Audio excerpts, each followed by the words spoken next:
For years, CNN held the middle ground in the cable news landscape, promising a straightforward alternative to the ideological leanings of Fox News and MSNBC. But stagnant ratings have pushed CNN to search for a new, more attention-grabbing identity. And 2014 saw that new look come in full force. CNN's new year rang in with a little too much bubbly. Justin Bieber arrested overnight. When the pop sensation got busted in Miami in January for driving under the influence, CNN went all in with a zeal that would make TMZ blush. Racing down the street with police right behind him. While the incessant coverage had traditional newsies cringing, CNN boss Jeff Zucker made it clear this was the network's new direction. Another theory, a meteor took the plane down. The disappearance of Malaysian Flight 370 was a serious matter, with CNN going wall to wall. Investigators say the pilots also responded improperly, and that's what brought the plane down. While most of the coverage was good, there was no theory or explanation too nutty for air. And then there's the idea the miraculous might have happened. Even CNN had to admit that crackpot speculation may have gone too far. If it seems like we're nibbling around the edges, it's because we are. The Calamity News Network was back at it when over 300 people were lost after a South Korean ferry capsized in April. And again when Malaysian Airlines suffered a second catastrophic loss, the downing of MH17 over Ukraine. We have heard that the bodies are beginning to decompose. I would imagine that the smell is horrific. And there was more. It's the ISIS of infectious agents. You get the point. Meanwhile, CNN's mix of celebrity and calamity has yet to pay off, with ratings hitting a 20-year low. Still, if CNN sounds lost, at least it isn't being called irrelevant. That honor belongs to MSNBC. You know, honestly, I may be their last viewer. I still tune in largely to CNN, and I do it at night. And I did it a lot during that Malaysian Airlines search. They did go off with some crazy speculation and that kind of stuff, but they had that simulated cockpit, and they had some very good commentary on it. They posited a lot of possible theories that were, still plausible, if you ask me. I still find myself drifting there because while they can be dull, they really are the most neutral.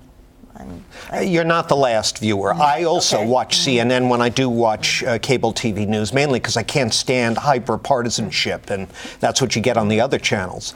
But, look, Jeff Zucker is a smart guy, and he understands that throughout its history, CNN was sort of a feast or famine network. When there was big breaking news, people would tune to it, the outbreak of war in Iraq, for instance. And when there was no big compelling story, the viewership would vanish. So he's trying to figure out a way to even that landscape out a little bit. And they looked at headline news, which had been this unexpected rating smash with the likes of Nancy Grace, and now there's Dr. Drew, and it's this real tabloidy stuff going on. And I think they're trying to fuse that culture to CNN's more hard news culture.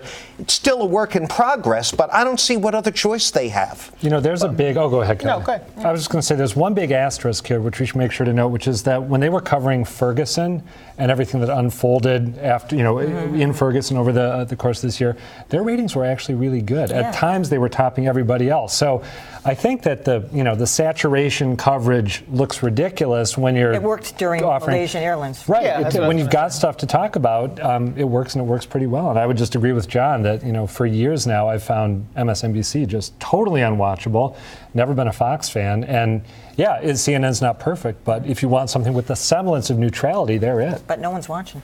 Well, so so I would say the ratings were up during at the peak of the beginning of these big stories. They maintain high ratings. Then they start to slide as they keep going on, and I don't know if that's because people say, okay, enough already, or if there's just nothing that draws them beyond that. Now, they have had success with one show, which is Anthony Bourdain's show, which is interesting because it's a real mix of a real culture piece, as well as Anthony Bourdain being a personality, and it's about food. But he's really talking and teaching about places in the world that most Americans don't think about. And there's a newsy element This to is what it, I'm to the saying. drug addiction when he was so in he's got all Massachusetts. that going on. So that's maybe they can figure, but you got to get somebody that people relate to. Obviously, they're relating to Anthony Bourdain. I would say a word about MSNBC. I think when we talk about it, or when you guys are talking about it, you're thinking about during the week. Maybe I agree with you. I have to say the lineup on the weekend, Melissa Harris Perry with, what's his name, Chris Hayes, the other one, and then Alex Wick, is really interesting.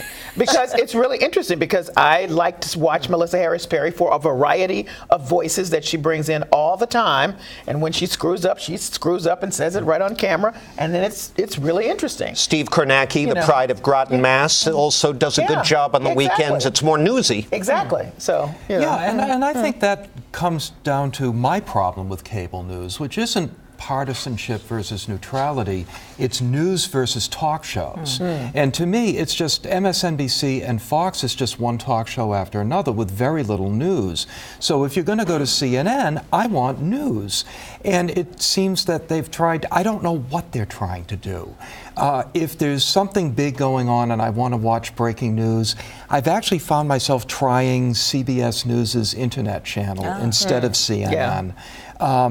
They've got a ways to go, but I don't feel like they're trying to manipulate me the way that I think that CNN is trying to manipulate me into, being emotional and staying, tuned in. I think what you're objecting to is what's really hard for folks to do, particularly in an age of punditry, which is news analysis. It is news. It's not breaking news. Here's what happened. It's the next chapter. It's the advancement of the story where we say, now what does this mean? What happened? So this is why I'm saying I appreciate that lineup on MSNBC because here's what happened. Sure. Now let's have some really good folks talk about here's what this means. And I found it very interesting and heard some things I hadn't heard of. And those are talented people that I'm not going to watch on the weekend. Yeah, I hear you.